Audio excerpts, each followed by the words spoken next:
Hello বন্ধুরা, কেমন আছেন? আশা করি ভালো আছেন। দেখুন আমাদের ঘরে হাত ছিঁচা ধোসা হচ্ছে। এই যে তেল লাগিয়ে দেওয়া হলো।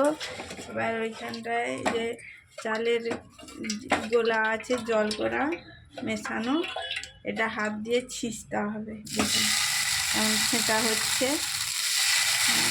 আপনারাও ঘরে বানাতে পারেন।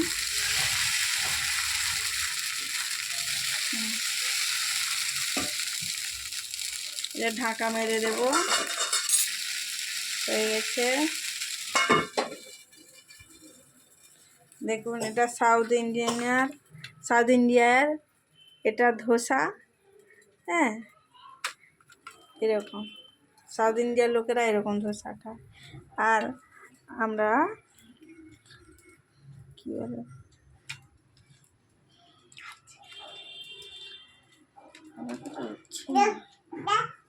ওয়েস্ট বেঙ্গলের লোকেরা হাত ছিঁচা ধোসা খায়। দেখেছে? আমরা চিনি বা গুড় দিয়ে খাই, ওরা চাটনি দিয়ে খায়। আপনারাও ঘরে বানাতে পারেন। Good night, tata, bye bye বন্ধুরা।